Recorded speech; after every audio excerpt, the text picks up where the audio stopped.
क्या है पठान की किस्मत? कौन है पठान का सर? क्या लिखा है पठान की किस्मत में? किसने दी पठान को नेक्स्ट मिशन की हिंट? पठान की ब्लॉकबस्टर एंट्री का इंतजार पूरी इंडिया की जनता कर रही है। 2023 की शुरुआत में ही शाहरुख खान सालों बाद बड़े बड़े पर्दे पर दिखेंगे, तो ऐसे में उनकी मच अवेटेड कमबैक पठान की चर्चा हर जगह हो रही है।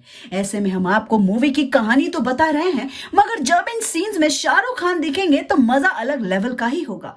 इसके साथ यह पठान की कहानी का तीसरा पार्ट है, जिसमें सबसे पहले हम आपको इस मूवी के अलग अलग किरदार के बारे में बताने वाले हैं, जिसकी चर्चा अभी तक नहीं हुई है। हमने आपको लास्ट वीडियो में हिंट ड्रॉप की थी कि पठान को इंस्ट्रक्शंस दिए जाएंगे कि कौन सा मिशन कब करना है, किसके साथ करना है और कब करना है। अब हर डिपार्टमेंट में एक हेड तो होता ही है, ये तो सबको पता है। जैसे आपको एक था टाइगर में शिनॉय सर याद है। हर डिपार्टमेंट का वो खुसट बॉस जिसे सब डरते हैं, मगर सब जानते हैं कि मास्टरमाइंड तो यही है, जिसने अपनी सारी जिंदगी अपने डिपार्टमेंट पर न्यौछावर कर दी होती है और ना उसका कोई जाति या धर्म से कुछ लेना देना होता है। अगर लेना देना होता तो वो होता है सिर्फ अपने काम और अपने देश से।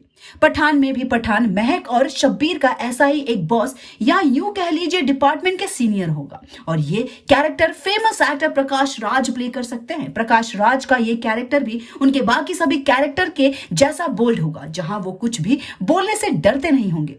तो मूवी के पहले ही सीन में रॉ का वर्किंग सेल दिखाया जाएगा, जहां प्रकाश राज दीपिका और जॉन को ब्रीफिंग दे रहे होंगे। एक बड़े से कॉन्फ्रेंस रूम में एक प्रोजेक्टर पर पीपीटी चल रही होगी, जिसमें अनोखे तरीके से प्रकाश दीपिका और जॉन को अपने पुराने केसेस का गिस्ट दे रहे होंगे। पहले दीपिका और जॉन को बिल्कुल भी समझ नहीं आएगा कि इतनी कॉन्फिडेंशियल इंफॉर्मेशन प्रकाश शेयर क्यों कर रहे हैं, मगर the boss is always right की वजह से दोनों कुछ नहीं कहेंगे। अब प्रकाश जब बॉस है तो दोनों के चेहरे से समझ आएंगे कि उन्हें कुछ समझ नहीं आ रहा है, इसलिए वो पूरी पीपीटी खत्म होने के बाद एक सवाल पूछेंगे। सवाल होगा कि मेरे पूरे करियर में मैंने 49 केसेस सिर्फ टेररिस्ट ऑर्गेनाइजेशन के डील किए हैं, मगर ऐसा अलग क्या होगा जो इस 49 केसेस को जोड़ता है? तो जॉन और दीपिका पूरी पीपीटी को याद कर करके इस सवाल का जवाब देना चाहेंगे। उनके जवाब कुछ इस तरह होंगे। इन सभी ऑर्गेनाइजेशन के लीडर्स का एक ही मकसद था, जिहाद। ये दीपिका ने कहा। प्रकाश कहते हैं राइट एंड रॉन्ग। राइट इसलिए क्योंकि हाँ, मकसद तो यही था, और रॉन्ग इसलिए क्योंकि ये जवाब कोई मामूली इंसान भी दे सकता है। ऐसा क्या है जो एज अ रॉ एजेंट्स तुमने देखा है? जॉन ने कहा इन सभी अटैक्स में स्लीपर सेल्स और सुसाइड बॉम्बर्स का यूज किया गया था। प्रकाश कहते हैं अगेन राइट एंड रॉन्ग, कारण वही है। ऐसे में दोनों ही अपना दिमाग लगा रहे होंगे जब होगी हमारे हीरो की एंट्री। शाहरुख खान बोलेंगे इन सभी का मास्टरमाइंड यानी कि हेड पकड़ा नहीं गया था। दीपिका इस बात पर पठान की तरफ देखकर कहेंगी क्या मतलब? इस बात पर पठान रिप्लाई करते हुए प्रकाश और सबको बताएंगे कि इन सभी अटैक्स या मिशंस के वर्कर्स पकड़े गए और जिसने ये सब एग्जीक्यूट करवाया वो भी पकड़ा गया, मगर ये प्लान जिसका था वो कभी पकड़ा नहीं गया। ऐसे में प्रकाश पठान की इस बात को सही मानेंगे, लेकिन फिर भी उन्हें डांटते समय ये भी कहेंगे कि एजेंट ऐसे कॉन्फिडेंशियल बातें सुनना गलत है। तो पठान रिप्लाई में प्रकाश को यही कहेंगे कि सर आपसे ही सीखा है जो सीखा है, और आपने सही या गलत नहीं बल्कि जरूरी क्या है वो सिखाया है। यहाँ हम हिट एंड ट्रायल का गेसिंग गेम खेलेंगे, वहां ऑलरेडी अटैक्स प्लान हो चुके होंगे। तब प्रकाश को पठान की बात सही लगेगी और इसी वजह से वो ब्रीफिंग चालू रखेंगे। यह पहली बार होगा जब पठान, शब्बीर और महक एक साथ एक ही मिशन पर काम कर रहे होंगे। ये तीनों डिपार्टमेंट के सबसे फेमस एजेंट्स तो होंगे ही, मगर पहली बार किसी मिशन में एक साथ काम करते दिखेंगे। ऐसे में पठान इस मिशन के लिए पहले नहीं चुने गए होंगे, इसलिए नहीं क्योंकि वो काबिल नहीं, मगर इसलिए क्योंकि वो किसी और मिशन में बिजी होंगे। मगर पठान को खास उस मिशन से हटाकर प्रकाश के अंदर डाला जाएगा। ये रॉ का सबसे बड़ा मिशन होने वाला होगा, जिससे टाइगर भी अलग तरीके से देख रहे होंगे। टाइगर को जिम्मा दिया जाएगा कि इस अटैक को रोकने के लिए रशिया में छानबीन की जाए। वहीं पठान इसे मुंबई से ऑपरेट कर रहे होंगे।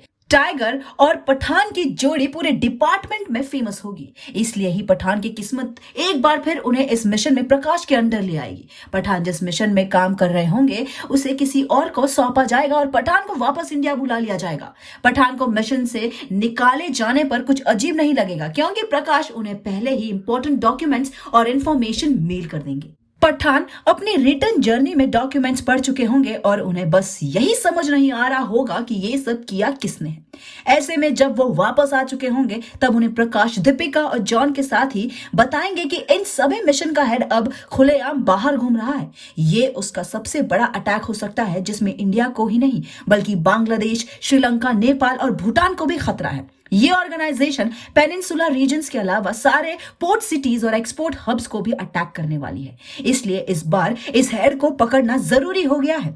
यही होगा पठान की किस्मत में। पठान को इंडिया के सबसे बड़े अटैक को रोकना है। इसी वजह से उन्हें हर दूसरी चीज, हर दूसरे मिशन, हर दूसरी ड्यूटी से फ्री कर दिया जाएगा। इतना ही नहीं, प्रकाश, पठान, महक और शब्बीर से 1 महीने की हॉलिडे का भी वादा करेंगे कि अगर ये मिशन सक्सेसफुल हो जाता है तो वो खुद इन सबको वेकेशन पर भेज देंगे। मगर ये तो सिर्फ फन एलिमेंट ऐड करने के लिए होगा। सब जानते होंगे कि ये मिशन कितना खतरनाक हो सकता है। पूरी टीम को एक साथ इस मिशन में उलझाने का मतलब ही ये है कि इस मिशन पर पूरे इंडिया की जनता की सुरक्षा का जिम्मा है। पठान, महक और शब्बीर इसे अपना लास्ट केस ही मानेंगे क्योंकि इसमें जैसा खतरा है उसके बाद हो सकता है कि इन सब की जान भी ना बचे। इसलिए प्रकाश बीइंग द टफ गाय सबको वार्निंग दे देंगे कि इस मिशन में हो सकता है सब वापस ना आ पाए। मगर ये तो फाइटर्स हैं, एजेंट्स हैं। इनका काम डरना नहीं बल्कि डराना है। इसलिए ही सब बस इस हेड को पकड़ने में लग जाएंगे। प्रकाश पूरे के पूरे मिशन में पठान, महक और शब्बीर के बैकबोन बने रहेंगे। वो खुद तो अब फील्ड पर एक्शन कर नहीं सकते, इसलिए अपने एक्सपीरियंस से ही इन तीनों को मदद करते दिखेंगे। मूवी में मेन प्लान पठान प्रकाश की मदद से बनाएंगे। इनफैक्ट प्रकाश का रोल सिर्फ पठान तक ही नहीं बल्कि टाइगर तक भी जाएगा। जी हाँ, एक सीन में प्रकाश शिनोय सर से भी फोन पर डिस्कशन करते हुए दिखाए जाएंगे जिससे व्यूअर्स को काफी लिंकिंग मिलेगा पठान और टाइगर में। टाइगर और पठान एक ही मिशन के 2 पहलू होंगे। जो एक कुछ हिस्सा संभाल रहा होगा वहीं दूसरा कोई और हिस्सा। ऐसे में क्या कटरीना और दीपिका भी करेंगे गुफ्तगू? क्या जोया और महक में होने वाली है दोस्ती? क्या दोनों साथ मिलकर करेंगी टाइगर और पठान की बुराई? यह तो जानने वाली बात होगी। तो बस यही होगा हमारे अगले वीडियो का थीम, जहां हम दोनों फीमेल एजेंट्स की इक्वेशन पर चर्चा करेंगे और थोड़ा सा दोनों की लव लाइफ के बारे में होगा डिस्कशन। आखिर यश राज फिल्म्स है दोनों, तो लव एंगल तो देखने लायक होगा ही। तब तक आप हमारे साथ यूं ही बने रहिए। लाइक और शेयर करें सभी वीडियोस को। अगर पसंद आती है सब्सक्राइब करें बॉलीग्राज स्टूडियोज को और चैनल भी शेयर करें अपने दोस्तों के साथ। और अगर आप हमारे चैनल का हिस्सा बनना चाहते हो तो डिस्क्रिप्शन बॉक्स में दिए हुए लिंक पर क्लिक करें और इस जॉब के लिए अप्लाई करें।